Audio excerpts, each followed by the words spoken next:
vocês? Sextou, mais uma sexta-feira com vídeo novo pra vocês. Esse caso também é um caso que vocês me pediram, então tava no caderno, já dei um check lá. Valorizem esse vídeo porque é a segunda vez que eu tô tentando gravar, porque a câmera descarregou bem na metade quando eu tava gravando o primeiro. Mas enfim, se você é novo por aqui, se você ainda não é inscrito, se inscreve aqui embaixo, rapidinho, só clicar aqui em inscrever-se. Deixar o seu like logo no começo do vídeo, pro YouTube impulsionar o vídeo e alcançar mais pessoas. Se você ainda também não me segue no Instagram, siga lá, vou deixar aqui na tela e também na descrição, tá? Convido vocês a conhecer a minha loja, a minha marca de roupa que eu fiz e tá quase saindo. Eu não sei se quando eu postar esse vídeo já vai ter saído, provavelmente não, mas eu fiz uma coleção Mistérios, chamado Mistérios, exclusiva aqui do canal. Então as peças que serão lançadas só vai ter aquelas exclusivas, não vai ter mais reposição. Então vocês podem ir lá no site, acompanhar nas redes sociais também. Assim que sair eu vou postar lá pra vocês não ficarem por fora e não ficarem sem, porque como eu falei, vai ser exclusivo e não vai ter reposição. Então as que tiverem pra vender só vai ter aquelas, tá? E vocês têm que garantir a de vocês. Então é isso, pessoal. Se você já se inscreveu, já deixou seu like, já me seguiu no Instagram, vamos pro caso de hoje.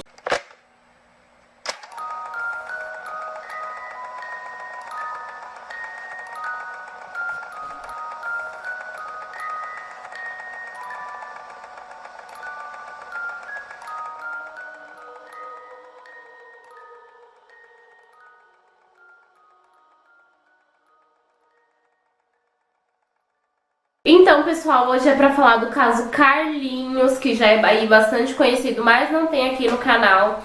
Esse caso é cheio de controvérsias, cheio de hipóteses, cheio de coisas que não batem e cheios de suspeitos também.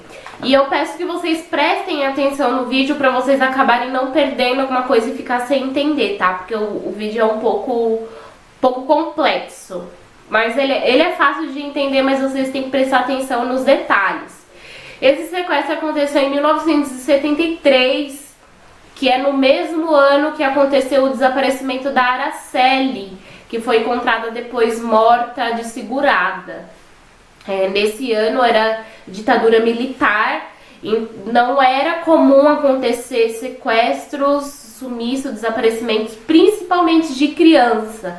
Mas eu vou contar desde o início para vocês entenderem. Eu só ressaltei essa coincidência de ser duas crianças ao mesmo ano. O Carlinhos, da qual o nome é Carlos Ramírez da Costa, ele foi sequestrado por volta das 8h35 da noite, numa noite chuvosa de quinta-feira, no dia 2 de agosto de 1973. Na sua residência na Rua Alice, no número 1606, na zona sul do Rio de Janeiro. No momento do crime, ele e sua família estavam assistindo uma novela da Globo chamada Cavalo de Aço. No momento estava sua mãe e mais 4 irmãos mais velhos, e tinha mais 2 mais novos com o pai em Copacabana fazendo um trabalho. Então o pai estava lá em Copacabana com 2 filhos mais novos e o restante estava em casa. O irmão mais velho de Carlinhos, mais velha, né, no caso, ela tinha 15 anos e o Carlinhos, que era o mais novo que estava em casa, tinha 10 anos. Então, como eu disse, eles estavam assistindo a novela junto com a sua mãe e seus irmãos, Vera Lúcia, de 15 anos, a Carmen, de 14, o Eduardo, de 13 e o João, de 11 e o Carlinhos, de 10. Quando do nada a sua casa teve um blackout, apagou todas as luzes e como eles estavam assistindo, a Vera Lúcia, a irmã mais velha, acabou saindo fora da casa para ver o que tinha acontecido com o interruptor. E na hora que ela foi surpreendida por um sequestrador, que ela alegou que ele tinha um cabelo black power e estava usando uma camisa vermelha. Então esse sequestrador entrou dentro de casa com ela. A mãe e os filhos menores correram todos pro banheiro e o sequestrador disse que ele não ia fazer nada, mas que ele queria a criança mais nova. Então a criança mais nova que estava ali no momento era o Carlinhos, então acabou entregando o Carlinhos, óbvio, né? Porque né? Por mais que você tentasse lutar, ele acabou sequestrando o Carlinhos e deixando o bilhete da qual eu já vou falar pra vocês dele. Na hora que o sequestrador ia embora, o pai do Carlinhos chegou junto com seu amigo, seu funcionário e os seus 2 filhos. Ele viu o cara saindo com o Carlinhos, ele ainda até perseguiu com o carro os dois, mas ele acabou não conseguindo e perdendo de vista, então ele retornou para casa. Então, como eu falei do bilhete, ele deixou um bilhete numa folha de caderno normal, com vários erros de português, pedindo resgate de 100 mil cruzeiros, que é equivalente a 368 mil reais na época, que deveria ser pago até o dia 4 de agosto. Lembrando que ele foi sequestrado no dia 2 de agosto. O bilhete estava escrito o seguinte: avisa você que a criança está em nosso poder e só entregaremos após ser pago o resgate de 100 mil cruzeiros. Essa importância deverá ser em pequeno volume emitido dentro de uma bolsa e deverá ser depositado em cima de uma caixa de cimento que fica situada na rua Alice, cruzando com a rua Dr. Júlio Ottoni, junto a 2 placas, no dia 4/8 de 1973, às 2 horas. Digo 2 horas do dia 4. E lembre-se, de qualquer reação da vítima será liquidada. Depois de ser feito o depósito, deverão seguir em direção ao Rio Comprido e deixar esta carta no ar. Mas foi aí que aconteceu o maior erro da investigação, creio eu, que desde o primeiro dia teve bastante erro. Primeiro, que ninguém cercou a casa no dia do sequestro para coletar informações, para coletar amostras. Então todo mundo entrou na casa, um monte de gente entrou na casa assim, contaminando qualquer tipo de amostra que pudesse apontar para o criminoso. Então aí já teve o primeiro erro. O segundo erro foi que depois que esse bilhete foi divulgado, ele foi divulgado por corpo de bombeiro e depois para a mídia inteira. Ou seja, tinha rádios, televisões, tudo a paisana nesse endereço, nesse horário, nesse local.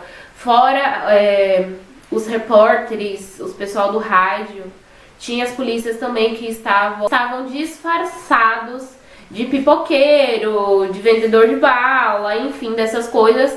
Mas como já tinha anunciado na televisão, óbvio que o sequestrador ia saber e não ia lá. Então, para vocês terem ideia, ele estava passando esse momento ao vivo na televisão. Quem é o ser humano em sã consciência que ia devolver uma criança ao vivo? Com tanta polícia, tanto repórter, tanta gente curiosa, porque fora o corpo de bombeiro, as polícias, os repórteres, os pessoal do rádio, tinha muita gente, muito vizinho, a população tava lá pra ver o que ia acontecer. Porque, como eu disse pra vocês, não era normal naquele tempo, não que hoje seja normal, mas naquele tempo era uma coisa assim absurda, raríssimo, ainda mais 2 casos super conhecidos no mesmo ano. Então, óbvio que aquilo não ia dar certo. Mas depois que eles receberam aquela carta, os bombeiros, as polícias começaram a fazer buscas ali no mato, ali perto, em volta da região, mas nada também foi encontrado. Outro erro que eu também achei da polícia é que eles só foram coletar depoimento depois de 2 dias do ocorrido. Então, o primeiro depoimento foi do Dr. Fizola, que era vizinho do Carlinhos. Ele era um doutor, ele tinha dinheiro, ele era rico, tanto é que a família do Carlinhos também era bem sucedida, porque o pai do Carlinhos era dono de uma indústria farmacêutica. E o suspeito, esse primeiro suspeito, que era o doutor, ele entrou de suspeito só porque ele queria comprar o imóvel do pai do Carlinhos, que é o João Melo, só que eles se recusaram. Então a polícia pensou que ali podia ser sim uma vingança, já que eles não quiseram vender a casa para esse doutor. Mas como não tinha prova, isso foi descartado. O outro suspeito era o Kleber Ramos, que acabou até sendo preso, porque ele era funcionário desse doutor e ele estava pressionando a família a vender essa casa. Então ele acabou sendo preso, mas 3 dias depois ele foi solto, porque ele tinha álibis provando que ele estava trabalhando naquela hora do sequestro, que ele estava saindo, tinha vídeos de segurança que provava que não era ele o sequestrador. O terceiro suspeito era um mecânico chamado José, que ele tinha uma pendência com o João de Melo, que era o pai do Carlinhos, que na verdade ele foi consertar uma televisão do pai do Carlinhos e o pai do Carlinhos acabou não pagando. Então para eles também era um dos motivos que ele podia ter sequestrado o Carlinhos, mas também nada foi provado e isso foi descartado. A mãe também não reconheceu ele, já que ele também não tinha o cabelo Buck Power. Teve outro suspeito também apontado pela mãe do Carlinhos, que se chama Maria da Conceição. Ela disse que poderia ter sido o Raimundo Pereira Lulu, que queria seduzir ela, mas ela se negou e por motivo de vingança ele poderia ter sequestrado o Carlinhos, mas também nada foi provado. Então no dia 6, o comerciante Celso Vasconcelos de Passos, com seus 34 anos, e seu cunhado Francisco de Almeida foram detidos. Celso teria uma dívida de cerca de 15 mil cruzeiros com João, pai do Carlinhos. Para não ficar no prejuízo, tomou de Celso a sua variante amarela. E no mesmo dia, um funcionário aposentado da Petrobras, de 43 anos, compareceu à residência de Carlinhos para fazer uma proposta. E essa proposta foi a mais absurda. Como ele estava devendo um valor de 15 mil para o João de Melo, ele levou 2 filhos dele e ofereceu um como pagamento dessa dívida. Ou seja, ele estava dando um filho para acabar com a dívida de 15 mil cruzeiros. E óbvio que isso não foi aceito. Mas eles entraram na lista de suspeito por conta disso. O perito investigou o bilhete e ele disse que aquele bilhete tinha sido escrito há 3 dias antes e que os erros de português, que quase não deu para ler, vocês viram, foi feito propositalmente para confundir as autoridades. Então as suspeitas logo caiu sobre os integrantes da família. Chamou a atenção da polícia o estranho comportamento da mãe, que deixou de ir na sessão espírita que ela costumava frequentar semanalmente. Ela era integrante desse centro espírita e ela era muito participativa. E bem no dia do sequestro, ela faltou. Ela nunca faltava, mas naquele dia ela faltou. E no dia que foi para ela ir depor na delegacia, ela colocou a melhor peruca que ela tinha, colocou maquiagem, foi bem maquiada, foi bem vestida, foi depor calmamente. E aí foram feitas várias perguntas para ela e descobriram que ela não dava melhor coisas para os filhos dela, não só para o Carlinhos, mas para todos.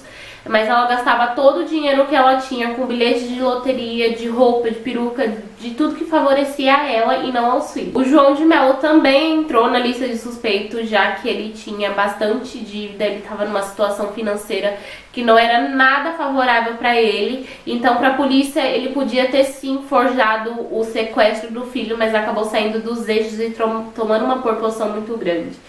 Já que ele fez apelo nacional, porque, como eu disse, naquela época era extremamente raro, ele fez um apelo nacional onde pessoas de todos os estados, de todas as cidades, acabaram fazendo um depósito em uma conta e ele acabou arrecadando muito mais que o valor do resgate, assim podendo quitar as suas dívidas. Nos dias seguintes, a polícia de roubos e de furtos, que coordenava a investigação, recebeu diversas informações falsas por telefone. Uma ligação anônima, porém, indicou a casa de número 1908, da rua Barão de Petrópolis, como sendo o primeiro local onde o Carlinhos teria sido levado após o sequestro. A pessoa que telefonou afirmou que tinha visto um homem subindo em direção ao casebre no dia do sequestro, em companhia de um garoto. A placa do veículo em que ambos chegaram no local foi anotada pelo informante, que era TA0 2006 e um táxi Opala. A polícia encontrou a casa vazia, sem nenhum móvel, apenas com um pacote de velas. Então, uma semana depois do sequestro, 2 pessoas da máfia foram interrogadas pela polícia e presas também por ser suspeito do sequestro do Carlinhos, já que o pai tinha praticamente desfeito um negócio desses traficantes, ou seja, tinha dedurado e acabado com esses traficantes. E para a polícia, os traficantes queriam o dinheiro do resgate para fugir do país.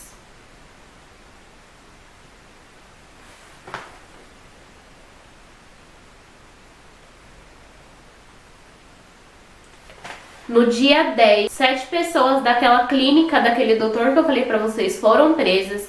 E uma menina que trabalhava lá, que era secretária, acabou confessando, falando que tinha participamento no sequestro do Carlinhos, que ela precisava do dinheiro para cobrir um desfalque da empresa.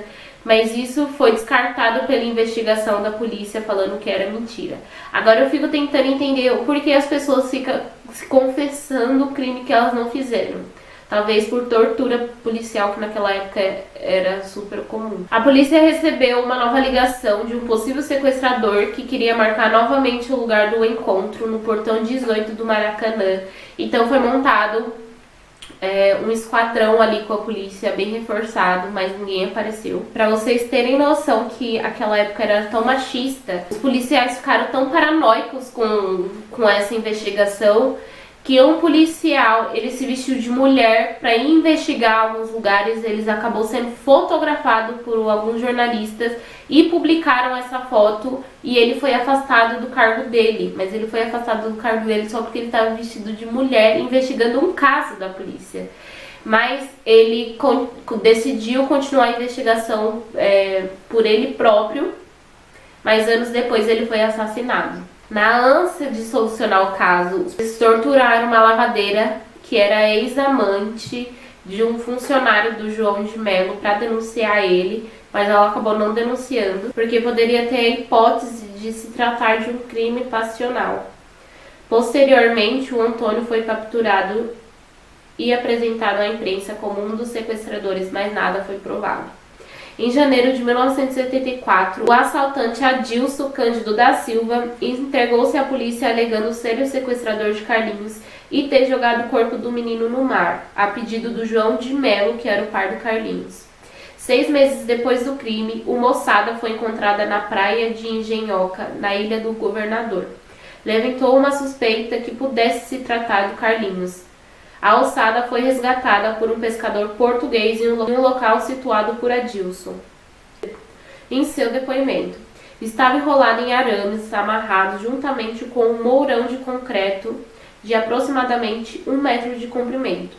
Provocou-se posteriormente, mas depois comprovou que a ossada não era do Carlinhos. 4 anos depois do caso do Carlinhos, a irmã Vera Lúcia, que tinha ido verificar as luzes, ela disse que reconheceu e era um funcionário do seu pai chamado Silvio Azevedo, porque ele usava um cosmético da indústria do pai dela e ela reconhecia muito bem o cheiro e sabia que era ele. Ele acabou sendo condenado a 17 anos de prisão, mas o advogado dele recorreu e ele acabou sendo absolvido. Eu creio que sim, poderia ser esse funcionário do pai. Eu acho que o pai tem sim envolvimento nesse caso. Ou pelo menos uma pessoa conhecida da família, já que os 3 cachorros que estavam na casa não latiram, não fizeram nada. E quem foi até a casa conhecia e sabia aonde estava o interruptor da casa. E sabia que também lá não tinha nenhum tipo de telefone para caso alguém denunciasse. Já nessa época, os pais do Carlinhos praticamente já estavam separados. E até hoje, infelizmente, não se sabe o que aconteceu com o Carlinhos. Esse caso é cheio de controvérsias, cheio de depoimentos falsos, cheio de pessoas que se colocaram como culpados e na verdade não era, cheio de ligações falsas, dando pistas falsas, ou algumas até verdadeiras, mas com algumas contradições. É um caso totalmente misterioso e a gente não sabe até hoje o que aconteceu com Carlinhos. Daqui 2 anos já vai fazer 50 anos do caso e nada foi descoberto.